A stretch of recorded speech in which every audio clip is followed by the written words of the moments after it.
If your toddler's tantrums leave you embarrassed, overwhelmed, or wondering what you're doing wrong, I want you to hear this first. Tantrums are not a parenting failure. Hey friends, I'm Mary, pediatric PA and mom of 3, and I've helped hundreds of families navigate tantrums, both in clinic and in my own home. By the end of this video, you'll have a simple 3-step tantrum method you can use in real time, so you know exactly what to say, when to pause, and how to reconnect afterwards. Okay, so picture this with me. You're in the grocery store, your toddler wants a cookie. You say no, and then suddenly they're on the floor screaming like the world just ended. People are staring, you're sweating, and you're thinking, oh my gosh, what do I do now? I've been there. And here's the part most parents don't know. Tantrums aren't a sign that you're doing anything wrong. Today I'm sharing the exact 3-step tantrum method I've used with my own kids and why it actually works. Here's what I want you to know before we go any further. If tantrums feel overwhelming, it's not because you're doing something wrong. It's because no one ever explained what's actually happening or what to do in the moment.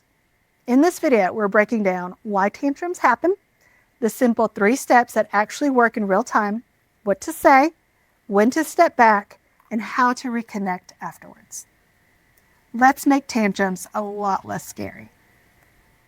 Here's the part that changes everything for most parents. Once you understand what's actually happening in your child's brain during a tantrum, your response makes a lot more sense, and so does theirs. Think of your toddler's brain like it has 2 floors. The upstairs brain handles self-control, problem-solving, and logic. The downstairs brain reacts with big emotions and impulses.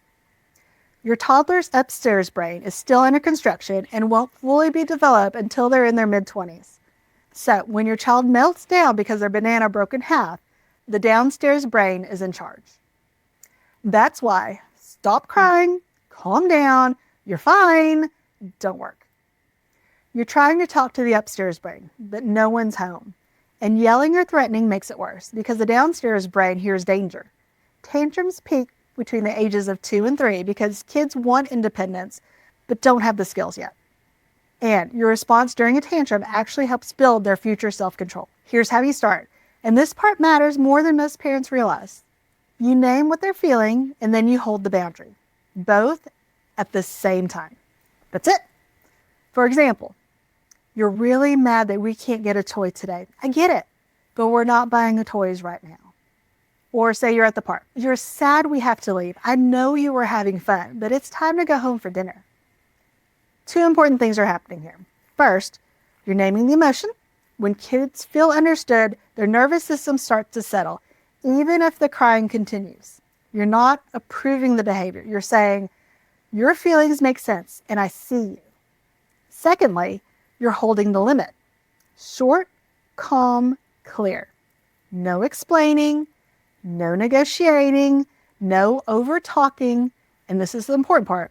Your child is not going to calm down immediately. They're not going to say, wow, thank you for validating my feelings. They may cry harder. That doesn't mean that this isn't working. Crying is how toddlers release frustration. Your job here isn't to stop the emotion. It's to stay steady while it moves through them. This is where a lot of parents accidentally undo themselves, and it's completely understandable. They say the right thing, and then they keep talking. Or they soften the boundary because the crying feels uncomfortable. Try to remember this. You can be kind and firm at the same time. Those things can coexist. 1 or 2 sentences, soft voice, get down on their level if you can. Your tone does more work here than your words. Once you've named the feeling and held the boundary, your child's brain has what it needs to move toward calm. And that's when we move to step 2. Okay, you've named the feeling. You've held the boundary. Now, you pause. This is a step that feels hardest for most parents because it looks like you're doing less, when in reality, you're doing something very specific. Here's what's happening in your child's body during a tantrum. Their nervous system is flooded. Stress hormones are high. The thinking part of their brain is still offline. Talking more doesn't help at this stage. Explaining doesn't help. Reasoning definitely doesn't help. What their brain needs right now is time and safety. So you're going to say, I'm going to give you a minute to calm down. I'm right here when you're ready. And then, this is the key, you stop talking. You stay nearby and you stay calm. You keep your body relaxed. You're not ignoring your child. You're co-regulating. You're lending them your calm so that their brain can find it again. Think of it like this. When a child is melting down, their nervous system is like shaking a snow globe. If you keep shaking it with words or reactions, it stays cloudy. When you stop, it slowly settles. At home, this might look like stepping into the next room and saying, I'll be in the kitchen when you're ready. With younger kids, you might just stay right there, just quiet. No eye contact, no talking, just presence. In public, it's the same idea. You can step outside, you can go to your car, you're not giving in, you're just giving space. And yes, people might stare. That doesn't mean you're doing it wrong. It means you're parenting instead of performing. Now, let's talk about safety. If your child is hitting, kicking, or throwing things, this isn't about feelings anymore. It's about keeping everyone safe. That's when you say, I won't let you hurt anyone. You need a quiet break to calm your body. This isn't punishment. It's a reset. And this is when you use timeout. 1 minute per year of age, up to 5 minutes. If they get up, you calmly walk them back. No lectures, no anger, just consistency. And I want parents to hear this clearly. If you feel your own emotion rising, it is absolutely okay to step away for a moment. Take a deep breath, wash your face, regulate yourself. That's not failing, that's modeling. Because kids don't learn regulation from what we say. They learn it from what we show. Once your child's body is calm, once their breathing slows, once the crying softens or stops, that's when learning can happen. Not during the meltdown, after.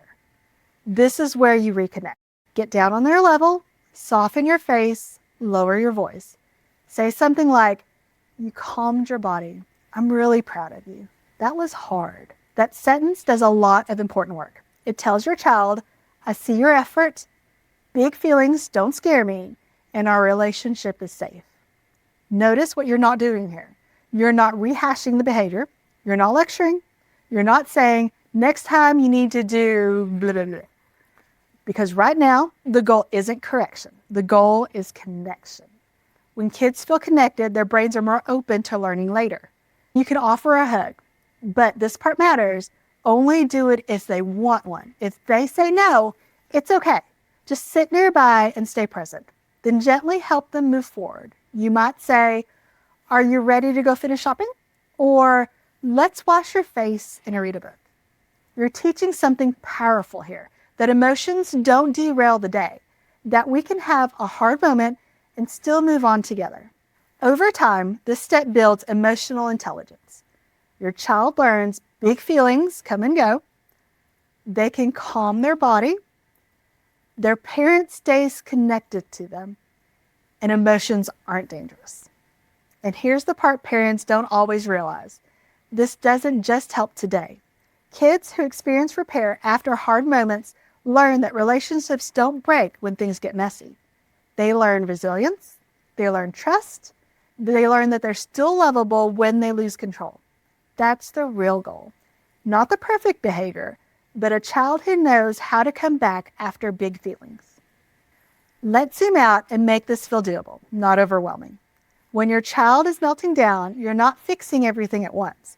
You're walking through 3 simple steps. Step 1 is you name the feeling and hold the limit. This tells your child, I see you and I'm still in charge. Step 2, you pause and you create space. This gives their nervous system time to settle instead of just escalating. Step 3, you reconnect once their body is calm. This teaches them that big feelings don't threaten your relationship. And that's it. Not perfect words, not instant calm, not zero crying, just consistency. And hear this clearly.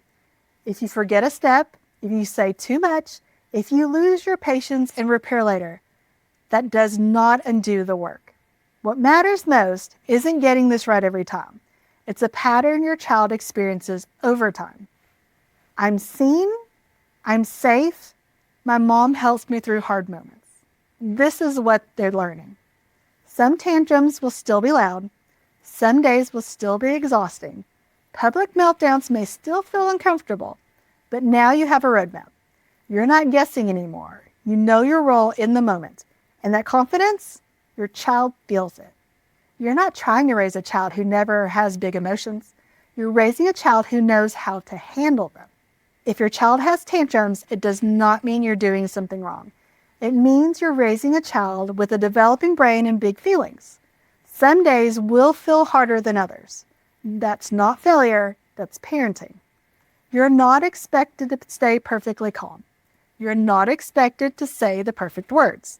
You're not expected to have this all figured out already. What matters is that you keep showing up, that you repair when things get messy, and that you help your child learn what to do with big emotions instead of being afraid of them. That's how emotional intelligence is built. That's how confidence grows, and that's how trust forms on both sides.